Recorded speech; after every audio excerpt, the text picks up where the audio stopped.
ألا إن أولياء الله لا خوف عليهم ولا هم يحزنون الذين آمنوا وكانوا يتقون لهم البشرى في الحياة الدنيا وفي الآخرة لا تبديل لكلمات الله ذلك هو الفوز العظيم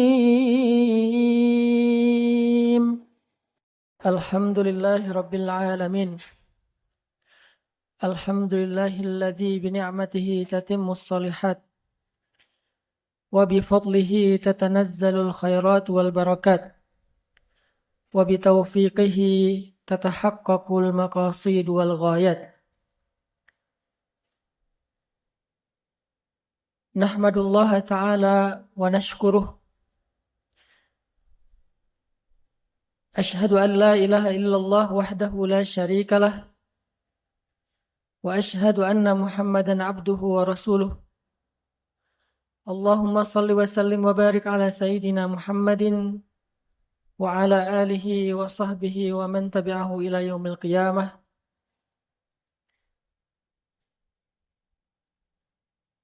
أيها الإخوة أوصيكم ونفسي بتقوى الله فاتقوا الله ما استطعتم ومن يتق الله يجعل له من أمره يسرا ومن يتق الله يكفر عنه سيئاته ويعظم له أجرا وقال الله تعالى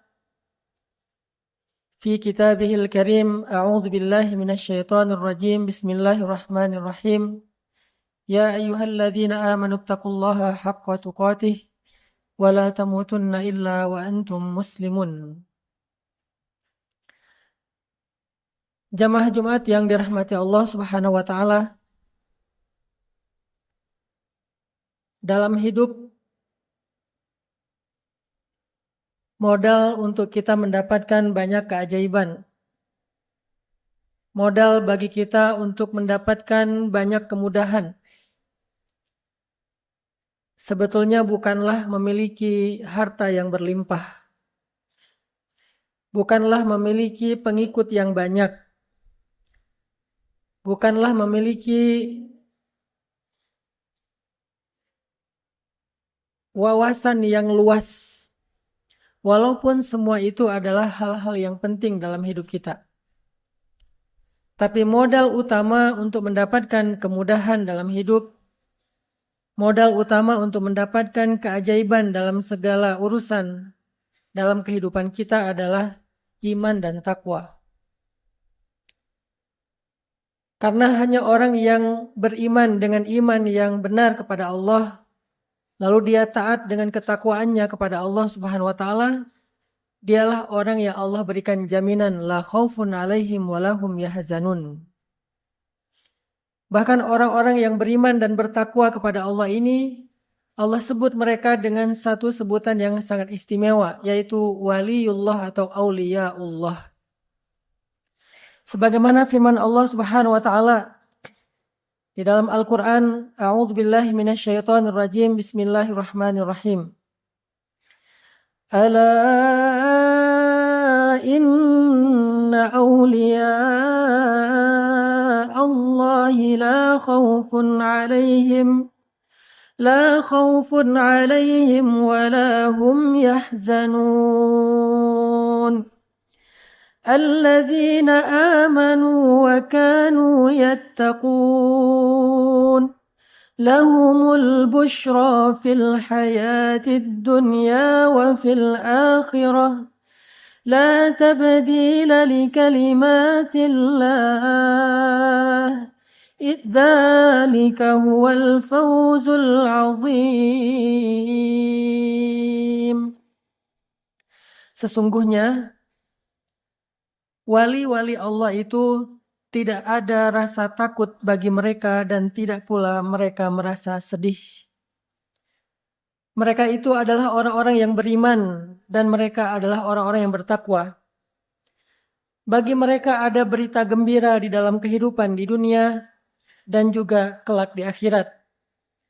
Dan tidak ada perubahan dalam ketetapan-ketetapan Allah itu. Yang demikian itu yang disebut dengan kemenangan yang besar. 3 ayat ini menjelaskan kepada kita tentang kondisi orang yang hidup dengan modal iman dan takwa. Secara ringkas Allah membahasakan kepada mereka ada 3 kebaikan. Pertama adalah kebaikan la khaufun alaihim. Tidak ada yang membuat mereka merasa takut.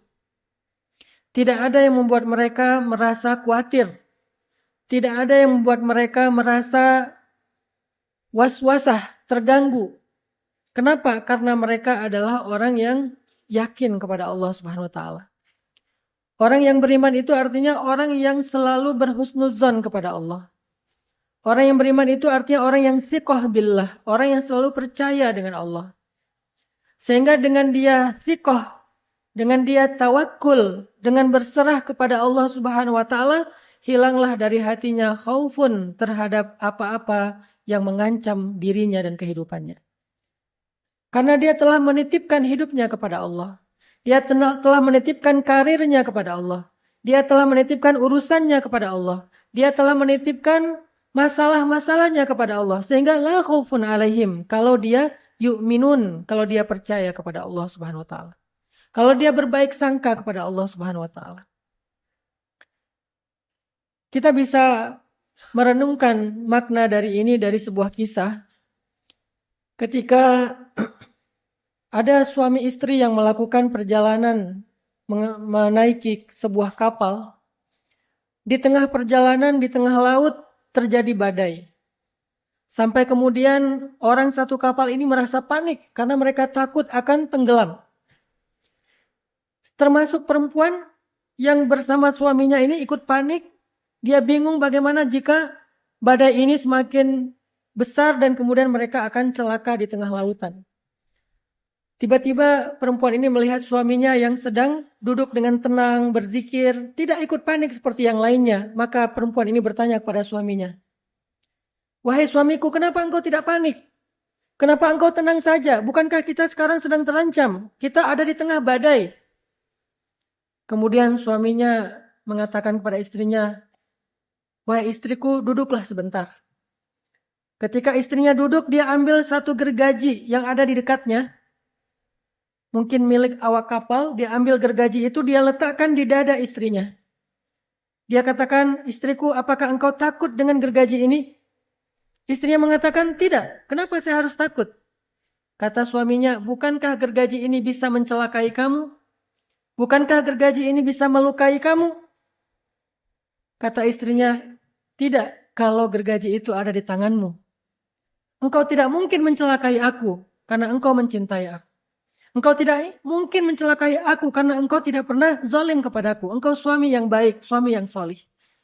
Maka suaminya mengatakan, "Wahai istriku, jika gergaji yang bisa melukaimu saja engkau merasa tidak takut karena ada di tangan suamimu, maka bagaimana dengan badai, ombak, dan kapal ini sementara dia ada di tangan Allah yang jauh lebih pemurah daripada aku.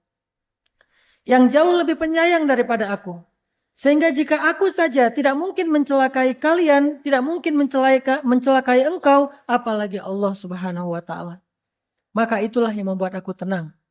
Kemudian suaminya berdoa, "Allahumma qad araitana qudratak fa'arina rahmatak." Ya Allah, engkau telah tunjukkan kepada kami keagunganmu, kekuasaanmu. Maka sekarang tunjukkan kepada kami kasih sayangmu. Maka dengan seizin Allah, berlalulah badai tersebut. Menjadi tenanglah ombak, akhirnya mereka selamat. Inilah ilustrasi tentang iman kepada Allah Subhanahu wa ta'ala. Orang yang yakin kepada Allah, orang yang thiqah kepada Allah, maka akan terwujud dalam bentuk tuma'ninatul qalb atau tuma'ninatun nafs. Jiwa dan hatinya menjadi tenang karena dia merasa bahwa hidupnya telah diambil alih oleh Zat yang maha sempurna.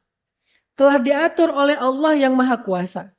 Sehingga dia tidak merasa khawatir kalau hidupnya diatur oleh yang maha pengatur. Rabbal alamin. Tabarakalladzi biyadihil mulk. Wa huwa ala kulli syai'in qadir. Tidak ada yang dia tidak bisa. Maka orang-orang yang la khaufun alaihim adalah orang yang amanu wa kanu yattaqun.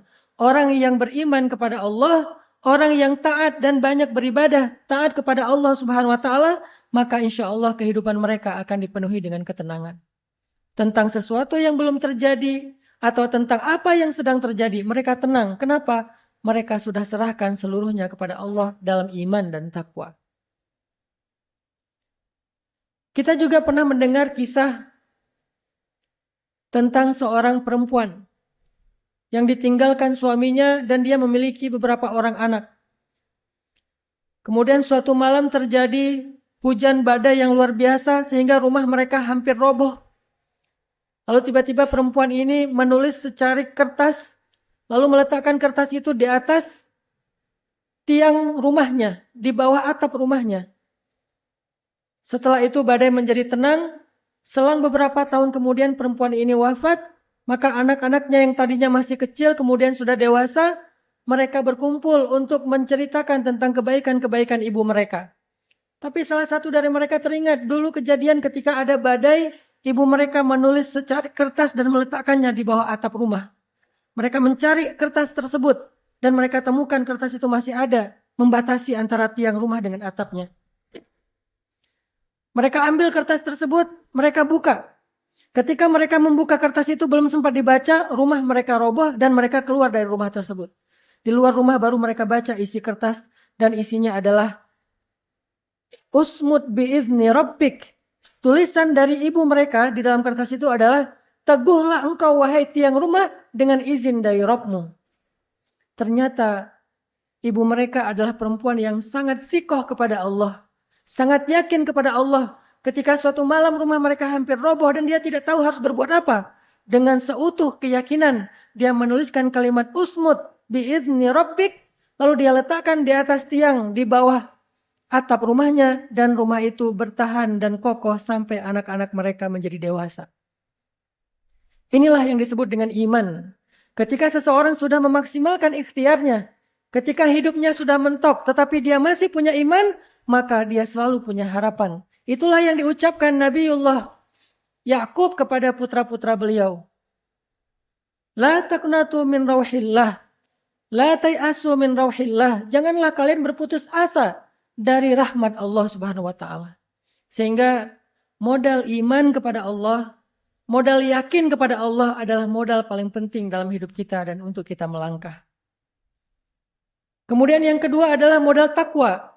Memperbanyak ibadah kepada Allah, zikrullah. Meningkatkan ketaatan kita kepada Allah setiap hari. Memperbaiki amal-amal ibadah mahdhah kita. Sehingga dengan ketakwaan, itulah yang akan membawa kita kepada makhraja, rizqun min haitsu la yahtasib, min amrihi yusra, dan seterusnya. Banyak janji Allah untuk orang yang bertakwa. Dan untuk kita para pencari ilmu, salah satu di antara apa yang Allah janjikan kepada orang yang beriman dan bertakwa adalah taufik dari Allah Subhanahu wa taala. Apa itu taufik kata para ulama? Taufik itu artinya saddu tariqis syarr wa tashilu tariqil khair. Taufik itu artinya ditutupnya jalan kepada keburukan dan dimudahkannya jalan kepada kebaikan. Itulah taufik. Sehingga orang yang mencari ilmu, Allah tutup baginya jalan-jalan kepada keburukan dari ilmunya dan dibukalah dan dimudahkanlah jalan-jalan kepada kebaikan. Salah satunya apa? Kebaikan dari ilmu itu adalah ketika kita diberi al-fiqh. Para ulama membedakan antara al-fahmu dengan al-fiqh. Mal farqu bainal fahmi wal fiqh? Apa bedanya faham dengan fikih? Kata para ulama, al-fahmu ma'rifatu ma'na lafzi. Faham itu artinya mengerti makna dari sebuah ucapan. Sedangkan al-fiqhu ma'rifatu muradil mutakallim. Sedangkan al-fiqhu adalah mengerti maksud dari orang yang berucap. Al-fahmu memahami makna dari satu teks. Memahami makna dari satu ayat. memahami makna dari satu hadis secara tekstual. Tetapi al-fiqhu memahami maksud dari yang mengucapkan kalimat tersebut. Maksud dari Al-Quran, maksud dari hadis, maksud dari syariah. Itulah orang yang diberikan al-fiqhu. Bagaimana al-fiqhu ini bisa diberikan? Bukan dengan belajar. Karena ada ilmu yang didapatkan dengan belajar, ada ilmu yang didapatkan bukan dengan belajar. Dianugerahkan langsung oleh Allah. Ada istilahnya ilmu al-kasabi, ada istilahnya ilmu al-wahabi. Ilmu al-muktasab, ilmu al-mauhub. Apa itu ilmu al-muktasab atau al-kasabi? Ilmu yang dipelajari, ilmu syariah, ilmu faham. Dengan kita mempelajari ilmu alat, mulai dari bahasa, nahwu, sharaf, dan seterusnya, kita mengerti makna dari satu kalimat. Tetapi fikhu, memahami maksud dari yang menyampaikan kalimat itu adalah ilmu al-mauhub atau al-wahabi yang dianugerahkan Allah kepada mereka yang dekat dengan Allah Subhanahu wa taala. Suatu ketika Rasulullah SAW membacakan ayat di surat Al-Maidah di Haji Wada. Al-yawma akmaltu lakum dinakum wa atmamtu alaikum ni'mati wa raditu lakumul Islam madina. Para sahabat bertakbir, Allahu Akbar, ini berita gembira. Agama sudah sempurna, Allah ridha dengan Islam. Tapi Abu Bakar menangis. Sehingga Umar bertanya, ya Abu Bakar, ma yubkik? Kenapa engkau menangis ya Abu Bakar? Kata Abu Bakar, wahai Umar, selain berita gembira, ini juga sebuah berita sedih. Apa maksudnya? Kalau agama ini sudah sempurna, dakwah sudah selesai, maka tugas Nabi sudah selesai, itu artinya sebentar lagi Nabi akan kembali kepada Allah Subhanahu wa taala. Kenapa Abu Bakar lebih mengerti maksud dari kalimat ini lebih dalam daripada para sahabat yang lain? Karena Abu Bakar adalah orang yang paling baik imannya kepada Allah di antara umat Islam, dan karena Abu Bakar adalah orang yang paling dekat kepada Rasulullah di antara para sahabat. Kedekatan kepada pemilik kalimat akan menjadikan kita mengerti maksud dari pembicara tersebut, orang yang berbicara. Tapi kalau kita hanya membaca teks, sama seperti di sosial media kita membaca caption, kita membaca kalimat yang ditulis oleh yang punya akun, kita hanya mengerti teksnya, kita tidak mengerti maksud dari orang yang menulisnya karena kita tidak dekat dengan dia. Maka jika kita sebagai para tullabul ilmi ingin mendapatkan al-fiqhu dalam agama, al-fiqhu dalam Al-Quran, al-fiqhu dalam hadis, al-fiqhu dalam ilmu syariah dan seterusnya, tidak ada jalan lain selain kita taqarrub ilallah dengan meningkatkan ketakwaan kepada Allah Subhanahu wa taala. Baru kita diberikan al-fiqhu. Sehingga dengan al-fiqhu itu kita diberikan firasah atau farasah, diberikan basirah, diberikan penglihatan-penglihatan yang lebih yang seperti orang awam tidak bisa melihatnya. Kita teringat dengan kisah ketika suatu saat Ali bin Abi Thalib pernah rindu kepada Rasulullah SAW. Kemudian banyak berselawat. Sampai ketika Ali malam itu tertidur, Ali bermimpi ketemu dengan Rasulullah SAW. Dalam mimpinya Rasulullah memberikan 2 butir rutop kepada Ali. 2 butir kurma muda kepada Ali. Maka Ali memakan 2 butir rutop itu. Setelah selesai makan, Ali bangun dari tidurnya. Ali sangat bahagia, bahkan masih merasakan manisnya rutop di mulut beliau. Sangat bahagia karena bermimpi ketemu dengan Rasulullah setelah Rasulullah wafat. Maka kemudian Ali datang ke masjid untuk menceritakan kisah mimpinya kepada Umar bin Khattab. Dia sangat bahagia, ingin menceritakan kepada Umar. Setelah selesai sholat subuh, saat Ali ingin menceritakan kisah mimpinya kepada Umar, tiba-tiba ada seorang ibu-ibu jamaah sholat subuh memberikan 1 mangkok rutop kepada Umar. Ya Amirul Mukminin, ini ada rutop, bagi-bagikanlah kepada jamaah. Akhirnya Umar membagi-bagikan rutop itu kepada jamaah subuh. Setiap orang diberikan 3 butir, kecuali Ali diberikan 2 butir. Ali belum sempat menceritakan mimpinya. Umar memberikan kepada semua orang 3 butir kurma rutop, kecuali Ali hanya diberikan 2 butir saja. Kemudian Ali bertanya kepada Umar, ya Amirul Mukminin, kenapa saya cuma dapat 2 butir sementara yang lain 3 butir? Maka Umar menjawab, ya Ali, lau zadakar rasul lazidnak.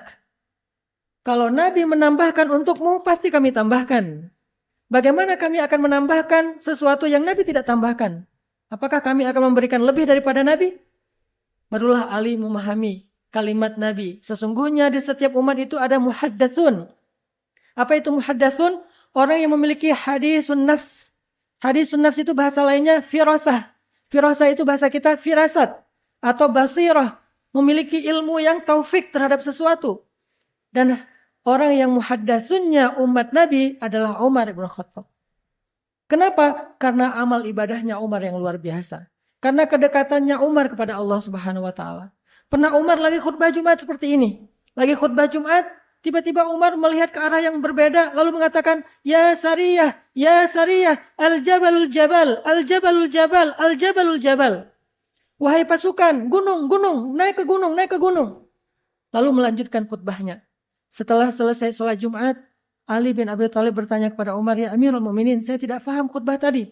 Apa maksudnya dengan ya Sariyah al-jabalul jabal?" Umar mengatakan, "Wahai Ali, ketika aku sedang khutbah, tiba-tiba Allah membukakan hijab, sehingga aku melihat pasukan kaum muslimin yang sedang berperang di Irak. Mereka terdesak oleh pasukan musuh. Mereka tidak tahu harus bersembunyi di mana. Maka aku memberitahu kepada mereka, di belakang mereka ada gunung, naiklah ke atas gunung, naiklah ke atas gunung." Lalu Allah tutup kembali hijab itu dan aku meneruskan khutbahku. Maka tidak langsung Ali membenarkan kalimat ini. Setelah 2 bulan datanglah seorang utusan dari pasukan tersebut membawa berita gembira dan menceritakan bahwa kaum muslimin di perang Irak itu mendapatkan kemenangan. Dan suatu hari di hari Jumat kami sedang terdesak, kami dikepung oleh musuh kami tidak tahu harus berlindung kemana. Sampai tiba-tiba kami mendengar suara Amirul Mukminin Umar bin Khattab berteriak, "Ya Sariyah, al-jabalul jabal, al-jabalul jabal." Wahai pasukan, itu ada gunung, naik, naik ke gunung. Maka kami pun naik ke atas gunung dan Allah memberikan kepada kami kemenangan. Al-fiqhu. Sehingga para ulama mengatakan Al-Quran itu ada zahirnya, ada batinnya. Zahirnya adalah teks yang kita baca. Batinnya adalah murad dari teks yang kita baca. Bagaimana kita mendapatkan murad atau maksud dari teks yang kita baca? Dengan ketakwaan kepada Allah. Maka sangatlah aneh jika ada orang yang mencari ilmu agama tetapi dia bermaksiat di waktu yang bersamaan. Bagaimana dia mendapatkan al-fiqhu ketika dia bermaksiat? Sementara Allah tidak berikan al-fiqhu kecuali di dalam hatinya. Karena hatilah tempat Allah menanamkan nurun atau cahaya ilmu. Bahkan cahaya ini di zaman sahabat bukan hanya muncul di dalam hati, tapi muncul di dalam kehidupan mereka sehari-hari. Apakah kita pernah mendengar kisah Usaid bin Hudayr, seorang sahabat Ansor.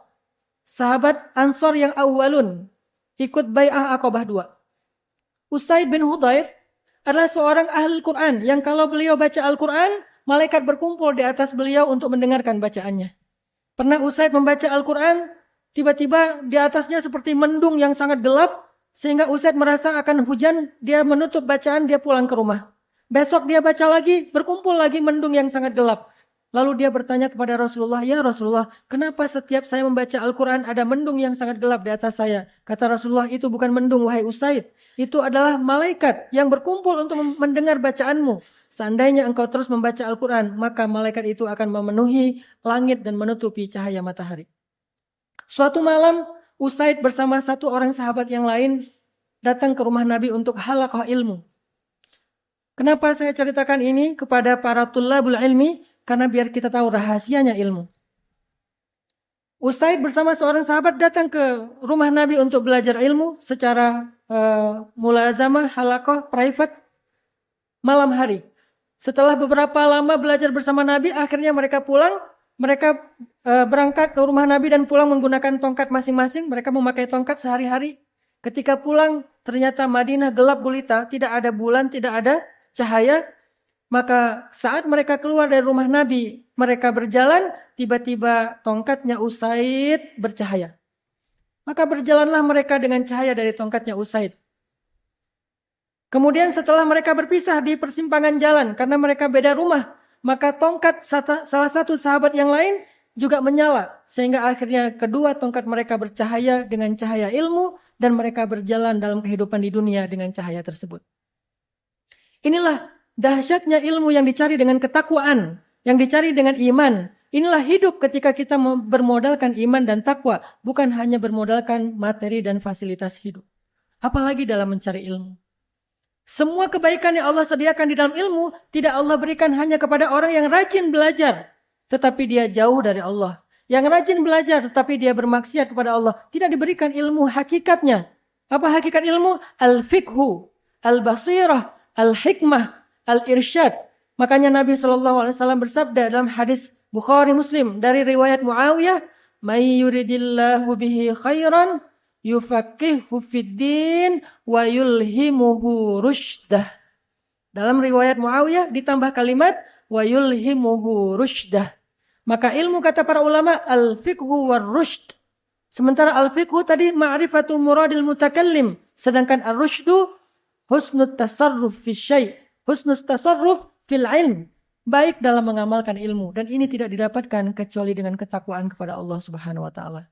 Barakallahu li wa lakum.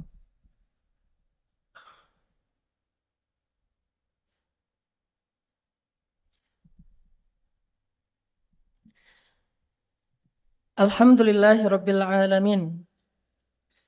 Asyhadu an la ilaha illallah wahdahu la syarikalah wa asyhadu anna Muhammadan abduhu wa rasuluhu la nabiyya ba'dah. Allahumma salli wa sallim wa barik ala sayyidina Muhammadin wa ala alihi wa sahbihi wa mawalah. Jamaah Jumat yang dirahmati Allah Subhanahu wa taala. Terakhir ada sebuah kisah tentang seorang tabi'ut tabi'in namanya Yazid bin Harun. Yazid bin Harun adalah seorang ulamanya tabi'ut tabi'in. Beliau memiliki mata yang sangat indah. Matanya orang Arab yang alisnya bertaut, yang bulu matanya lentik, yang matanya besar. Mata yang sangat indah. Suatu ketika muridnya bercerita tentang Yazid bin Harun. Saya bertemu dengan Yazid bin Harun dengan matanya yang sangat indah dan sempurna. Setelah beberapa lama saya bertemu lagi dengan beliau. Mungkin ini setahun sekali, ketemunya pas haji.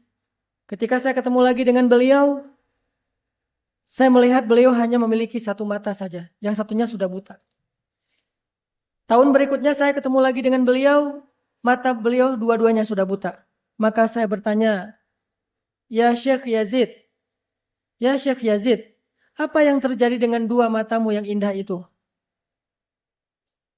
Maka Syekh Yazid bin Harun mengatakan, kedua mata itu telah hilang karena kasratu buka'il ashar, karena banyaknya menangis di waktu sahur.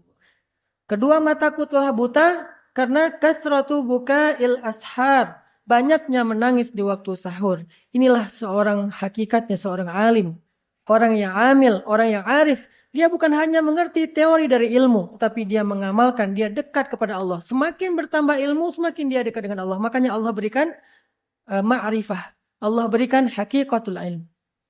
Lalu setelah Syekh Yazid bin Harun wafat, muridnya bermimpi ketemu dengan beliau. Lalu muridnya bertanya, Ya Syekh, apakah datang kepadamu malaikat Munkar dan Nakir di dalam kubur? Syekh Yazid bin Harun dalam mimpi itu menjawab, wallah. Ya, datang malaikat Munkar dan Nakir dalam kubur kepadaku. Dan keduanya sa'alani man rabbuk, wa ma dinuk, wa ma kitabuk, wa man hadzal rajul bu'itsa fikum. Seperti pertanyaannya di dalam kubur, siapa Tuhanmu, apa agamamu, apa kitabmu, siapa laki-laki yang diutus kepadamu? Ketika malaikat ini bertanya kepadaku dengan pertanyaan ini, aku menjawab, alimithli yus'alu hadza? Apakah orang seperti saya masih perlu ditanya seperti ini? Wa ana u'allimuhu fi dari dunia. Sementara saya mengajarkan ini kepada manusia di dunia. Kemudian malaikat menjawab, sadaqta, nim naumata arus la bu'sa alaik. Benarlah ucapanmu, maka tidurlah engkau seperti tidurnya seorang pengantin, tidak ada kesusahan bagimu selama-lamanya. Inilah hakikat ilmu. Yang menjadi penolong kita di dunia, menjadi penolong kita di akhirat, bahkan di dalam alam kubur. Bagaimana kita mendapatkan hakikat ilmu seperti ini? Dengan inspirasi dari Yazid bin Harun, Zahabat ainan al-jamilatan bikasratil buka indal ashar. Kedua mata yang indah itu telah pergi karena banyaknya menangis di waktu sahur. Walaupun kita tidak harus menangis sampai buta, tetapi inspirasinya memperbanyak ibadah, memperbanyak istighfar dan taubat, karena itulah hakikat kita dalam mencari ilmu. Sehingga mudah-mudahan dengan modal iman, dengan modal takwa, taqarrub ilallah, hidup kita akan Allah berikan jaminan la khaufun alaihim walahum yahzanun lahumul busyra fil hayatid dunya wa fil akhirah. Mereka tidak perlu takut, mereka tidak perlu khawatir, dan mereka mendapatkan banyak kejutan dalam kehidupan di dunia dan di akhirat. Begitu juga kita para tullabul ilmi dalam mencari ilmu. Allahumma ighfir lil muslimina wal muslimat, wal mu'minina wal mu'minat, al ahya'i minhum wal amwat. Allahumma inna nas'aluka ilman nafi'a, wa qalban khashi'a, wa lisanan dhakira, wa lisanan sadiqa, وعملا صالحا مقبولا. اللهم أعنا على ذكرك وشكرك وحسن عبادتك. ربنا آتنا من لدنك رحمة وهيئ لنا من أمرنا رشدا واجعل لنا من كل ضيق مخرجا ومن كل هم فرجا ومن كل عسر يسرا. اللهم إليك أسلمنا وبك آمنا وعليك توكلنا وإليك أنبنا وبك خاصمنا. نعوذ بعزتك أن تضلنا. أنت الحي الذي لا يموت والجن والإنس يموتون. اللهم اغفر لأمهاتنا وآبائنا. اللهم اغفر لوالدينا وارحمهما كما ربيانا صغارا. ربنا آتنا في الدنيا حسنة وفي الآخرة حسنة وقنا عذاب النار. وصلى الله على سيدنا محمد وعلى آله وصحبه أجمعين والحمد لله رب العالمين. أقم الصلاة.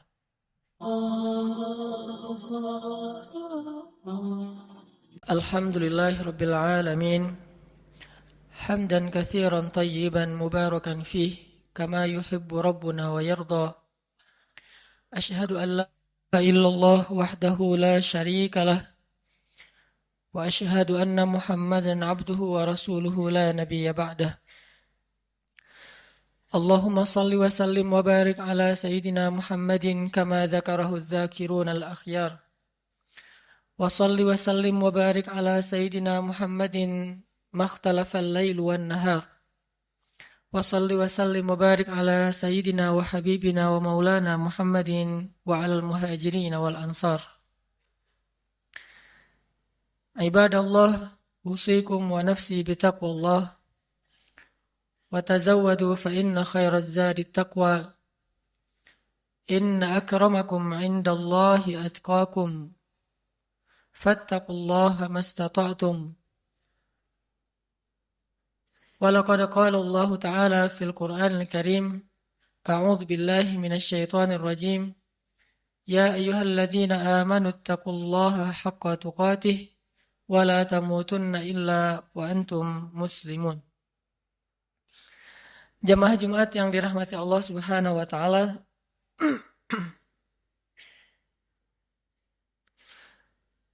Dalam sebuah hadis yang diriwayatkan oleh Imam At-Tirmidzi, Rasulullah sallallahu alaihi wasallam pernah bersabda,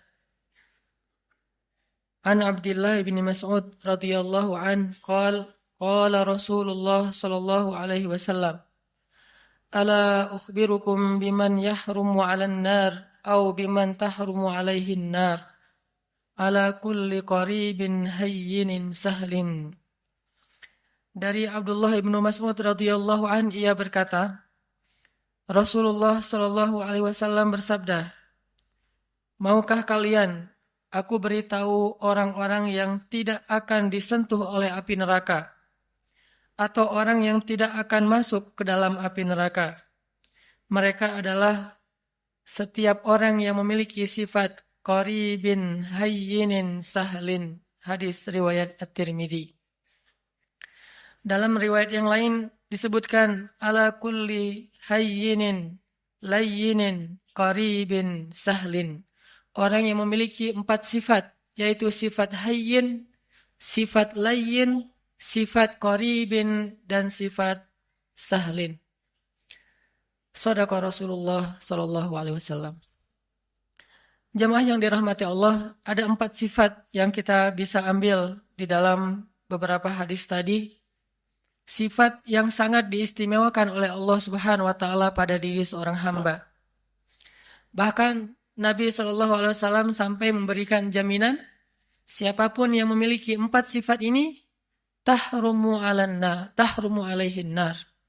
Api neraka tidak akan membakarnya, atau dia tidak akan mungkin masuk ke dalam api neraka. Sifat yang pertama adalah sifat hayyin. Kalau kita membaca di dalam Al-Quran, di antara ayat yang menjelaskan tentang sifat hayyin ini adalah surat Al-Furqan ayat 63. Allah Subhanahu wa taala berfirman, A'udzu billahi minasy syaithanir rajim. Bismillahirrahmanirrahim. وعباد الرحمن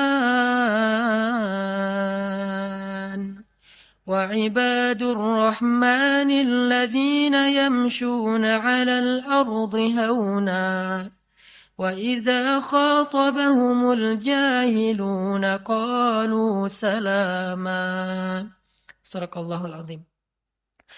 Di antara ciri hamba Allah yang dicintai oleh Allah yang Maha Rahman adalah yamshuna 'alal ardi hauna. Orang yang berjalan di muka bumi dalam keadaan haunan atau hayyinan.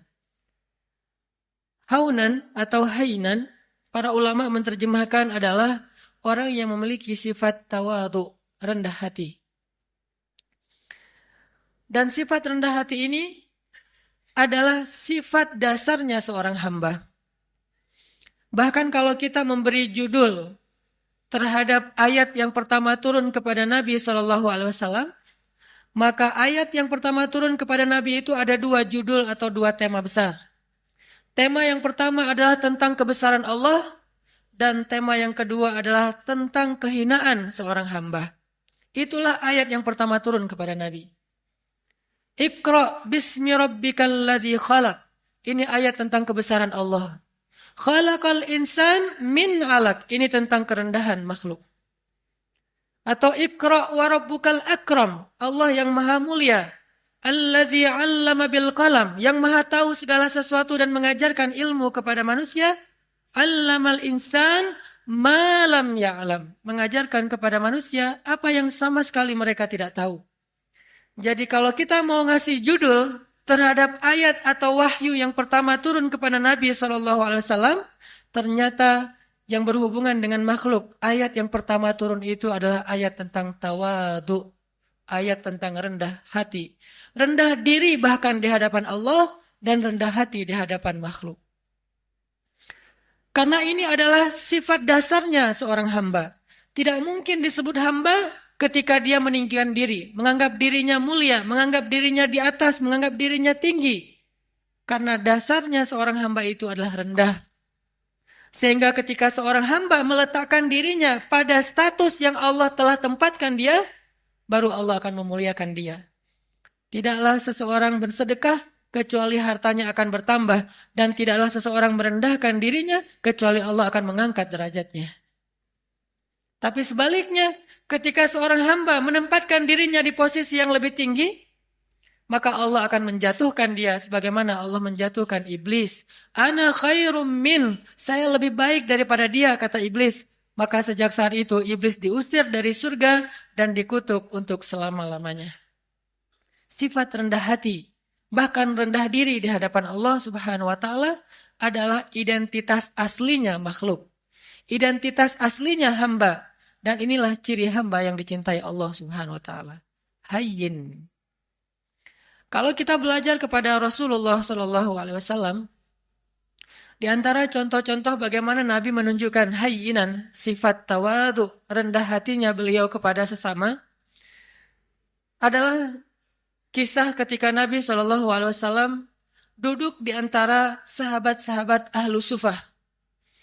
Ahlu Sufah itu adalah istilah untuk segolongan sahabat yang miskin. Yang mereka makan roti dari bahan yang kasar. Rotinya itu kasar dan keras, sehingga kalau ingin dimakan, roti itu harus direndam dulu dengan air baru bisa dimakan. Saking kasar dan kerasnya roti ini. Dan dalam bahasa Arab, ini diistilahkan dengan qadid. Ketika Nabi duduk di antara para sahabat miskin, lalu mereka menghidangkan roti-roti yang keras di hadapan Nabi. Lalu mereka merasa tidak enak hati karena malu kepada Rasulullah. Menganggap Rasulullah tidak pantas makan roti seperti yang mereka makan. Apa kata Nabi? Sesungguhnya saya adalah anak seorang perempuan yang biasa makan qadid. Sesungguhnya saya adalah anak seorang perempuan yang biasa makan qadid. Nabi ingin menempatkan dirinya sama dengan yang lain, sehingga yang lain tidak merasa canggung kepada beliau. Dan beliau mengatakan, saya sudah biasa makan makanan seperti ini dari dulu juga. Jadi kita sama. Akhirnya para sahabat merasa nyaman makan bersama Rasulullah SAW. Ini namanya hayyin. Tidak mencari perbedaan, tidak menganggap dirinya tidak pantas atau tidak level dengan orang lain, tetapi justru merendahkan diri sehingga menjadi sama dengan orang lain. Bahkan dalam riwayat yang lain yang mungkin ceritanya juga cukup terkenal, walaupun ulama memberikan judul yang berbeda-beda terhadap kisah ini, adalah kisah ketika Nabi bertemu dengan sekelompok penggembala ternak. Dan di Arab pada masa itu, yang menggembala ternak rata-rata bukan menggembala ternak pribadinya, bukan miliknya. Biasanya milik orang kaya, digembalai oleh orang-orang miskin. Sama kayak Nabi dulu pernah menggembala ternak-ternak orang Mekah, bukan ternak beliau sendiri. Ketika Nabi duduk di antara para penggembala, maka Nabi menyampaikan, tidaklah Allah mengutus seorang Nabi, kecuali mereka pernah menggembala ternak. Kenapa Nabi mengatakan ini? Mungkin ada ulama yang memberi judul hadis ini dengan judul tentang karakter building, tentang leadership. Tetapi jangan lupa bahwa angle lain dari kisah ini adalah sesungguhnya Nabi mencari persamaan antara beliau dengan orang di sekelilingnya. Bahwa beliau mengatakan, tidaklah Allah mengutus seorang Nabi kecuali pernah menggembala ternak. Seolah-olah menggembala ternak itu adalah pekerjaan yang mulia. Dan membuat mereka tidak pesimis, tidak rendah diri di hadapan Nabi SAW. Ini adalah cara-cara cerdas Nabi SAW dalam menyampaikan akhlak, menunjukkan akhlak hayyin, rendah hati di antara para sahabat. Banyak lagi hadis-hadis yang luar biasa, kisah-kisah bagaimana Nabi rendah hati di antara orang lain, di antara para sahabat. Bahkan ketika Nabi SAW berbicara dengan anak kecil, maka Nabi akan jongkok supaya setara ukuran tubuh beliau dengan tubuh anak kecil. Tidak berbicara seolah-olah beliau adalah seorang atasan kepada anak kecil yang bekerja di rumah beliau seperti Anas bin Malik. Ini bahasa-bahasa hainan, orang-orang yang rendah hati di hadapan makhluk. Dan Allah Subhanahu wa taala seringkali mengingatkan manusia tentang sifat rendah hati dengan cara menyebutkan asal muasal penciptaan manusia. Hampir semua ayat tentang penciptaan manusia ada pesan moral tentang hainan, rendah hati di dalamnya. Tidakkah kalian perhatikan dari apa kalian diciptakan? Ada ayat diciptakan dari tanah, ada ayat diciptakan dari dua manusia, yaitu Adam dan Hawa. Ada ayat yang diciptakan dari setetes air yang hina. Ada ayat yang diciptakan dari segumpal darah. Intinya adalah kalian harus tahu diri bahwa kalian sebetulnya bukan siapa-siapa. Allah lah yang telah memberikan kepada kalian kehormatan dan kemuliaan. Intinya adalah rendah hati. Hampir semua ayat tentang penciptaan manusia ada pesan tentang rendah hati di dalamnya.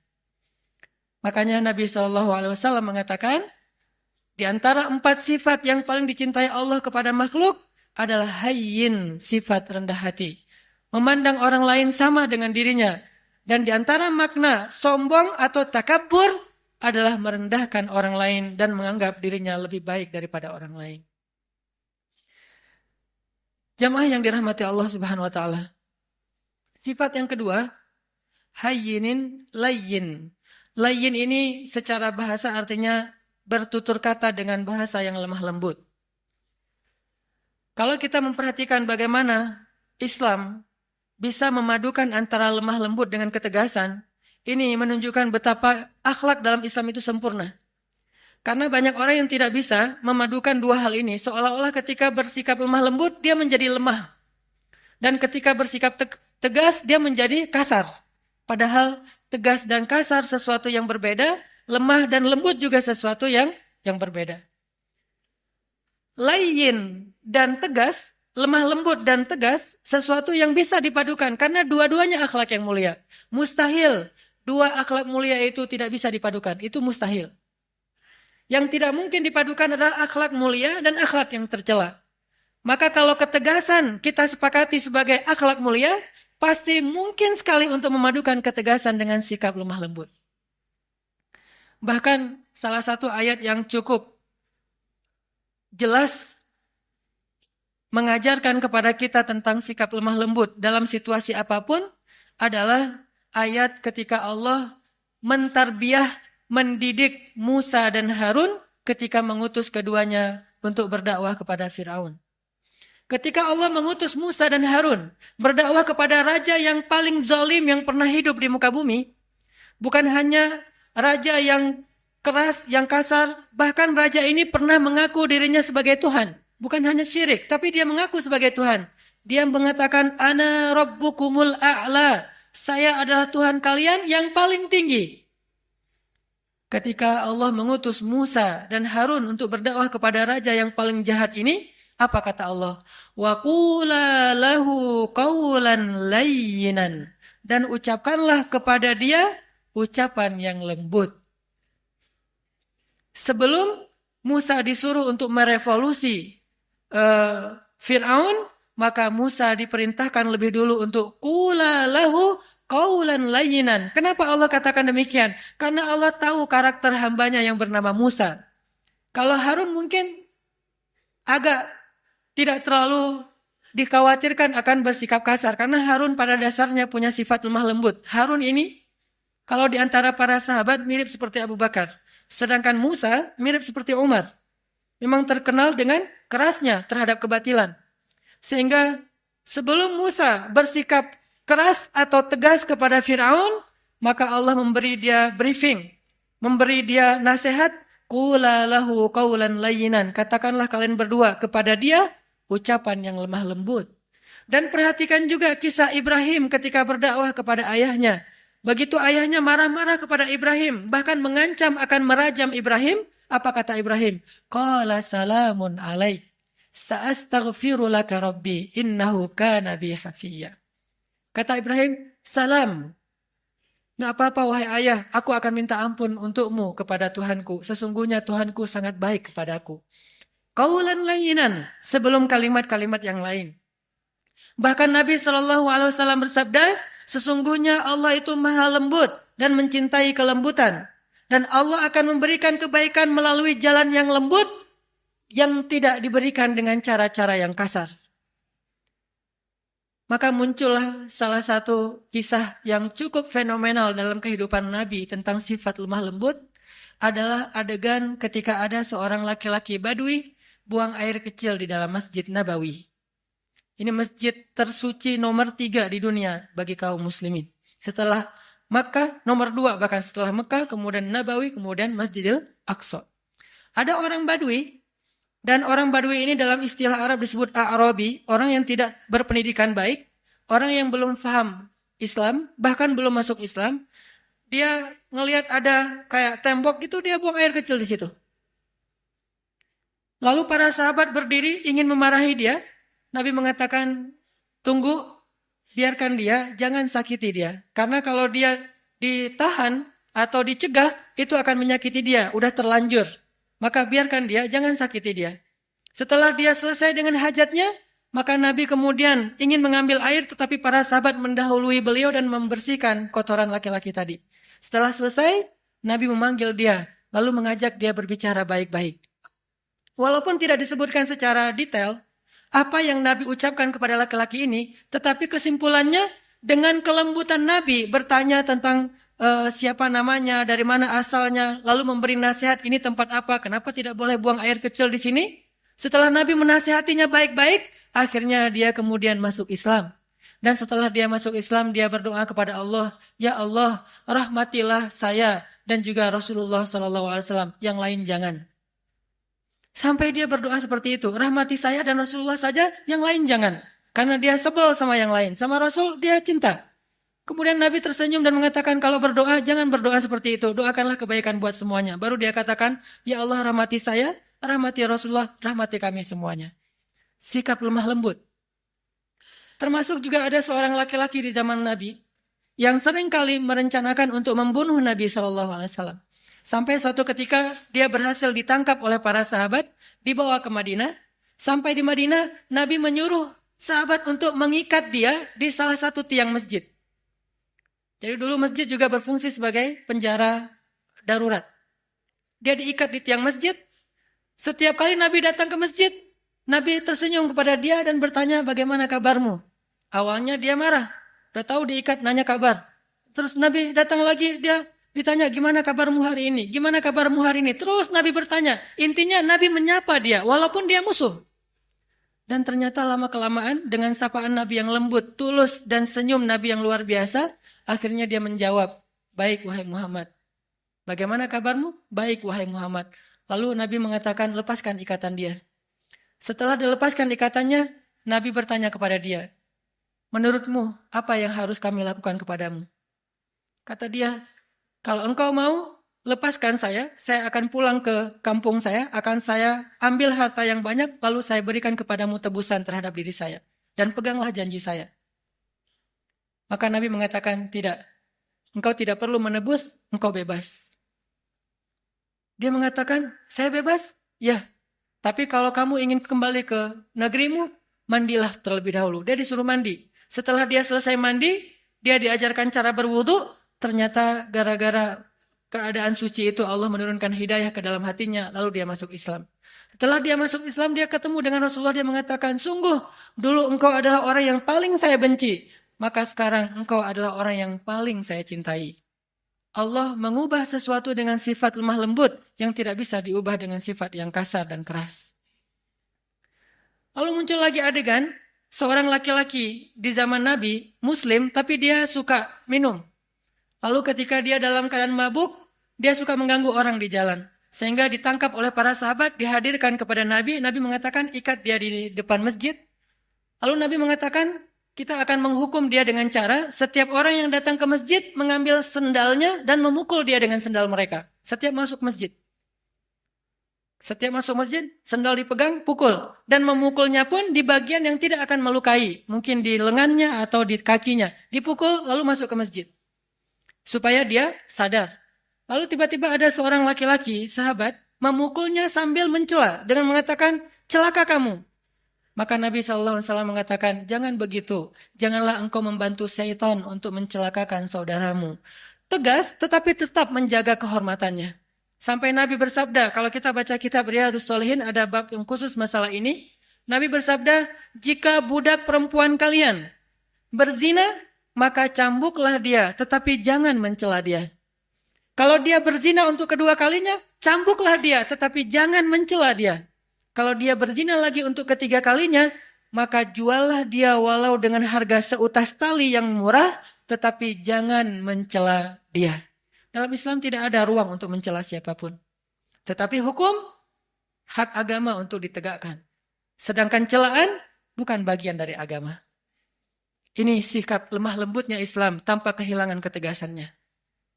Kemudian Nabi juga mengatakan tentang bagaimana seorang suami kepada istri. Istausu bin nisa'i khairan, fa innal mar'ata khuliqat min dhila, wa inna a'wajad dhila a'lah. Perlakukanlah istri kalian dengan lemah lembut, dengan baik. Karena sesungguhnya perempuan itu tercipta dari tulang rusuk. Dan tulang rusuk yang paling bengkok itu yang atasnya. Jika kalian terlalu kaku, keras, mereka akan patah. Dan jika kalian membiarkan, mereka tetap bengkok. Istausu bin nisa'i khairan. Perlakukan mereka dengan lemah lembut. Ini diantara banyak sekali riwayat-riwayat tentang pentingnya sifat lemah lembut, walaupun bukan berarti tidak ada ketegasan sama sekali. Yang ketiga, setelah hayyinin, rendah hati, layyinin, lemah lembut, ada sahlin. Sahlin itu mudah dan memudahkan. Kalau ke dirinya easy going, kalau ke orang lain itu dia sangat gampang, enjoy gitu. Tidak terlalu mempersulit urusan orang lain. Dan saking ingin memudahkan urusan orang lain, Nabi SAW sering kesulitan sendiri. Saking ingin memudahkan urusan orang lain, sampai beliau sering kesulitan sendiri. Di antaranya, suatu saat Nabi sedang berada di pasar, tiba-tiba ada seorang perempuan, kemudian meminta Nabi, hei anak muda, temenin saya belanja. Nggak tahu kalau itu Rasulullah. Ditemenin sama Nabi, angkat barang-barangnya, sampai selesai semuanya, kemudian diantarkan ke rumahnya, sehingga Nabi jadi tidak menyelesaikan hajatnya sendiri, demi memudahkan urusan orang lain. Karena Allah berfirman, siapa yang memudahkan urusan saudaranya di dunia, maka Allah mudahkan urusan-urusan dia nanti di akhirat. Dan kita tahu akhirat itu hari ketika urusan akan sangat sulit dan kepayahan. Nabi memudahkan.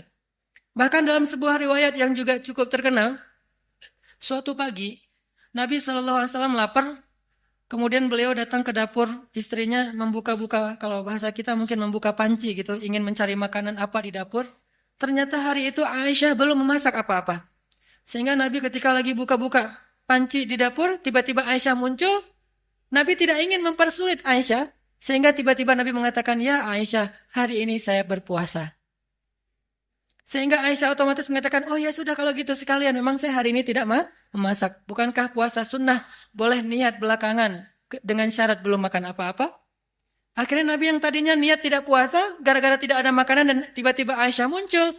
Dan kalau Nabi sampai ketahuan lagi buka-buka panci, nanti Aisyah terpaksa harus belanja, masak segala macam. Untuk memudahkan Aisyah, Nabi mengatakan langsung, Aisyah, hari ini saya berpuasa. Sehingga Aisyah tidak perlu merasa bersalah karena tidak memasak hari itu.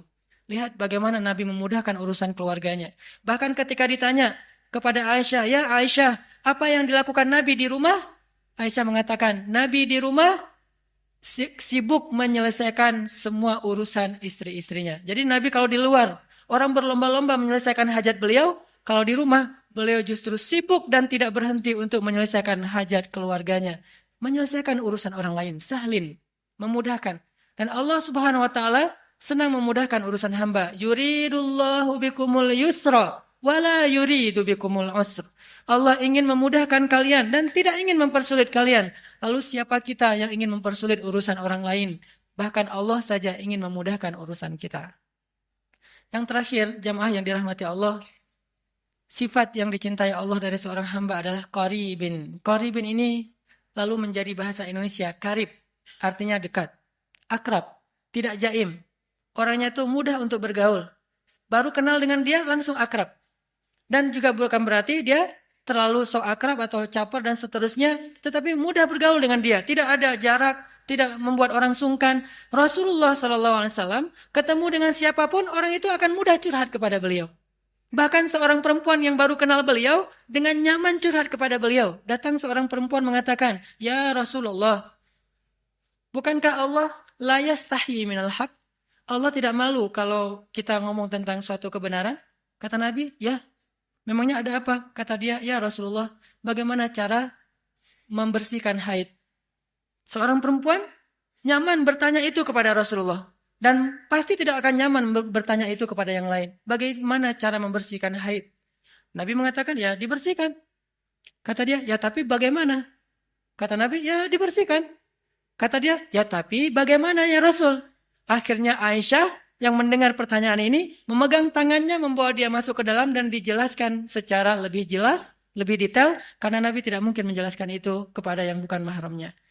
Tapi intinya di sini, betapa seorang perempuan merasa nyaman untuk curhat, menanyakan perihalnya kepada Rasulullah, termasuk sampai turun ayat curhat di dalam Al-Quran. Tahukah kita surat curhat di dalam Al-Quran? Surat curhat itu namanya Al-Mujadalah atau Al-Mujadilah. Kalau kita baca Al-Mujadilah artinya curhat. Kalau kita baca Al-Mujadilah artinya perempuan yang sedang curhat. Sampai turun ayat tentang curhat, seorang perempuan datang kepada Rasulullah dan menanyakan perihal masalah keluarganya kepada Rasulullah SAW. Dan tidak ada orang yang datang kepada Nabi dalam keadaan kecewa. Maka jamaah yang dirahmati Allah Subhanahu wa taala, tunjukkan 4 sifat ini dalam kehidupan sehari-hari kita. Mulai dari keluarga, tetangga, siapapun, bahkan orang yang kadang kita tidak kenal di jalan. Bukankah dengan tersenyum kita bisa mencairkan suasana? Bukankah dengan sedikit mengalah itu tidak akan merugikan kita? Kita adalah muslim. Dan sebagai muslim, kita punya tanggung jawab untuk memperlihatkan bahwa Islam itu agama yang indah, agama yang terbaik. Jangan sampai agama Islam ini dicela, justru karena akhlak kita yang tidak baik. Berarti kita telah mencoleng agama kita sendiri. Barakallahu li walakum.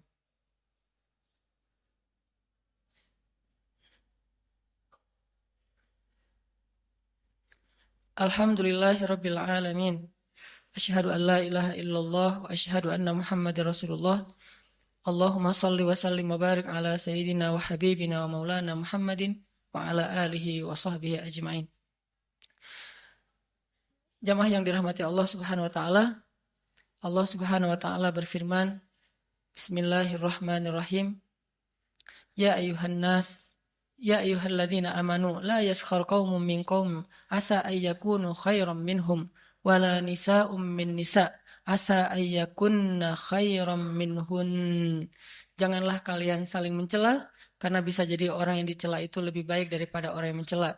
Begitu juga sekelompok perempuan. Jangan mencela kelompok perempuan yang lain, karena bisa jadi perempuan yang dicela itu lebih baik daripada yang mencela. Intinya, ayat-ayat akhlak di dalam Al-Quran itu sangat banyak, dan jangan lupakan bahwa akhlak itu sama pentingnya dengan akidah dan ibadah. Dan bukan berarti mengambil akhlak membuang akidah dan ibadah. Atau sebaliknya, mengambil akidah dan ibadah saja tapi mengabaikan akhlak. Islam adalah sebuah kesatuan. Memahami Islam itu harus kafah.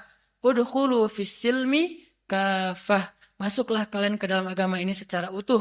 Utuh artinya tidak mengambil sebagian ayat dan membuang sebagian yang lain. Mengambil satu sunnah dan membuang sunnah yang lain. Mengambil satu syariat dan membuang syariat yang lain. Maka siapapun yang membeda-bedakan antara satu ayat dengan ayat yang lain, satu sunnah dengan sunnah yang lain, satu syariat dengan syariat yang lain, sungguh dia tidak beriman kepada Allah Subhanahu wa taala. Yukhadi'una Allah walladzina amanu wama yakhda'una illa anfusahum.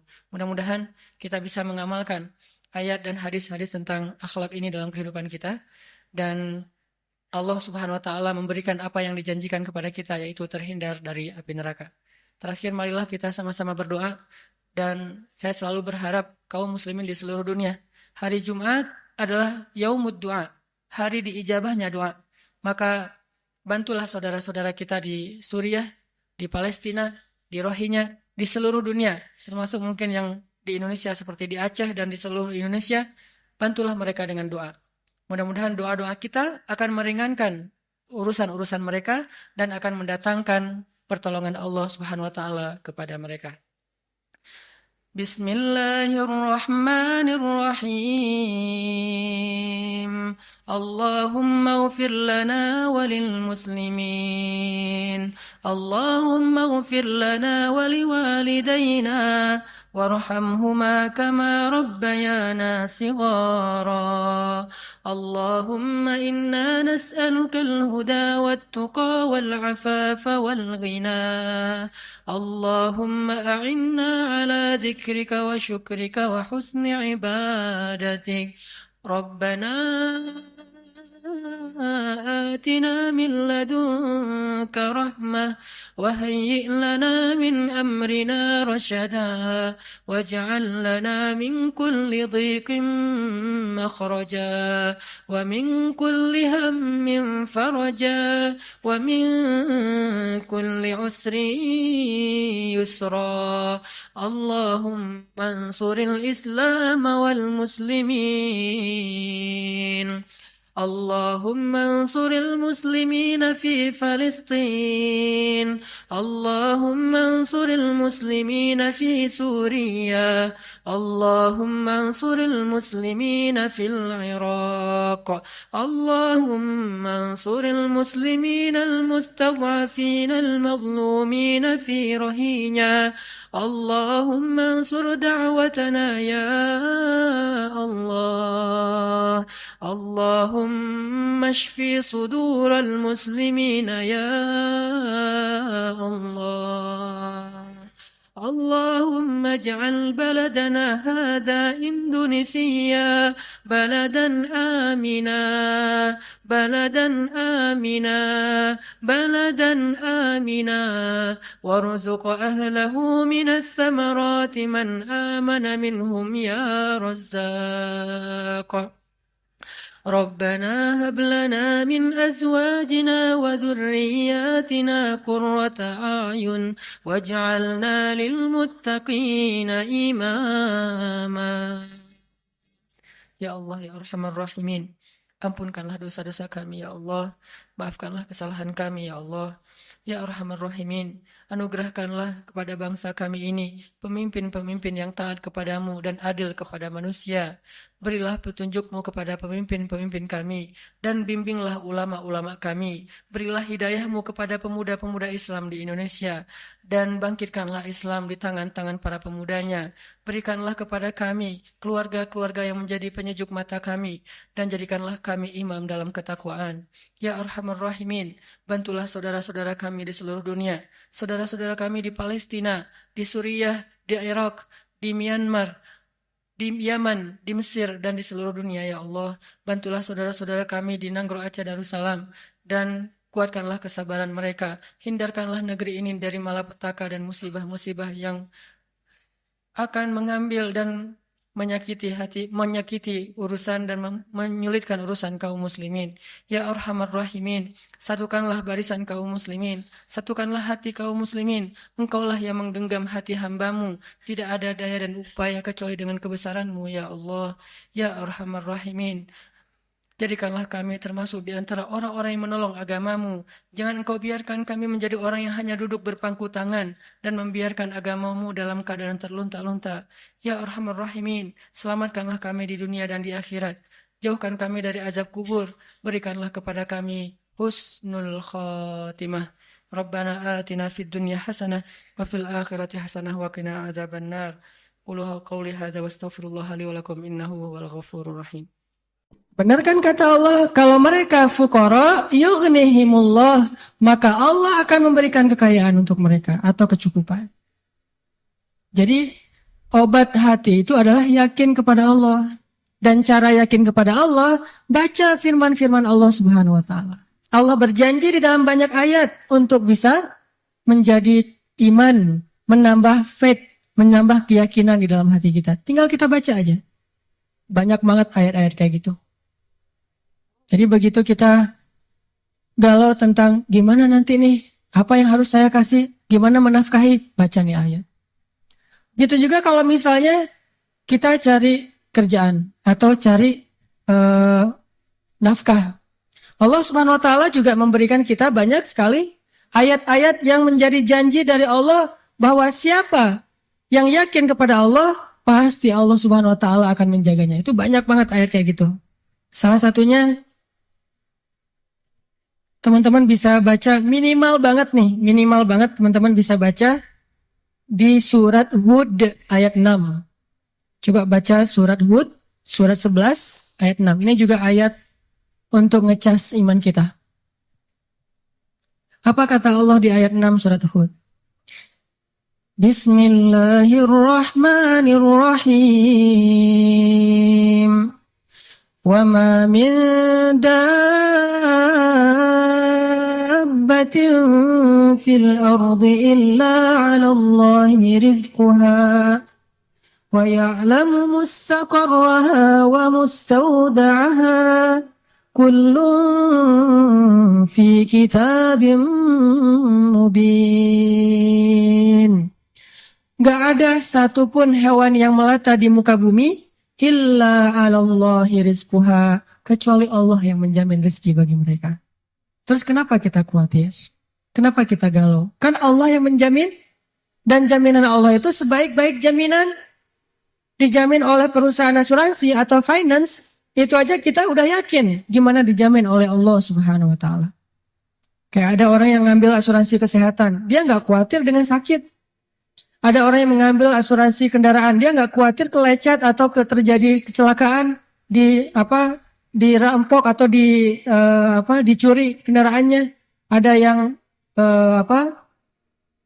total loss only misalnya atau all risk, dia nggak khawatir. Kenapa? Ada yang menjamin. Ada orang yang mengambil asuransi pendidikan, dia nggak khawatir dengan harga pendidikan yang semakin mahal karena ada jaminan. Kalau kita masih sering ragu dan sering khawatir dengan hidup kita, berarti kita nggak yakin dengan jaminan Allah Subhanahu wa taala. Makin kita yakin dengan jaminan Allah, makin hilang rasa khawatir dalam hidup kita. Tenang ajalah, ada Allah. Ketika kita ada masalah sedikit, kita tinggal klaim. Dan mengklaim asuransi Allah itu lebih gampang daripada ngeklaim asuransi manusia. Ngeklaim asuransi manusia tetap aja ada biayanya. Tapi ngeklaim kepada Allah itu nggak ada biayanya, nggak perlu pakai nomor antri, nggak perlu jauh-jauh keluar dari rumah. Kita tinggal mengangkat kedua tangan kita mengatakan, Ilahi, Rabbi, saya ada masalah nih. Tetapi Engkau Maha Besar. Dan setelah itu, hati kita akan langsung tenang. Ini teman-teman, di antara obat terhadap semua penyakit hati itu adalah belajar yakin kepada Allah Subhanahu wa taala. Teman-teman bisa baca juga nanti surat Al-Mulk. Ini surat yang benar-benar ngebooster hati kita. Jadi sesi pertama ini saya pengen sharing. Ternyata kalau kita pengen menghilangkan semua penyakit hati kita, mulailah dari belajar iman, belajar yakin kepada Allah Subhanahu wa taala. Kalau kita pengen belajar menjadi orang yang menjalani hidup itu penuh dengan keyakinan, penuh dengan harapan, orangnya optimis, caranya belajar yakin kepada Allah Subhanahu wa taala. Dan salah satu cara belajar yakin kepada Allah, baca ayat-ayat Allah, terutama ayat-ayat booster tentang kebesaran Allah Subhanahu wa taala. Inna fi khalqis samawat, dalam penciptaan langit, bukan cuma di langit tapi penciptaannya, prosesnya. Inna fi khalqis samawati wal ardi wa ikhtilafil laili wan nahari la ayatin liulil albab. Langit, bumi, silih bergantinya malam dan siang atau musim, di situ ada bukti-bukti bahwa Allah Maha Kuasa. Kalau itu aja buat Allah gampang, cuma kun fayakun, apalagi cuma ngurus kita yang cuma kecil dibandingkan langit dan bumi. Kita itu dibandingkan langit dan bumi, gak ada apa-apanya. Kalau langit dan bumi aja buat Allah gak ada apa-apanya lagi, apalagi kita. Jadi intinya teman-teman, kenapa kita khawatir kalau Allah menjamin kehidupan kita? Kenapa kita khawatir kalau Allah berjanji menolong kita? Kenapa kita khawatir kalau Allah Subhanahu wa taala tidak akan menyia-nyiakan kebaikan kita?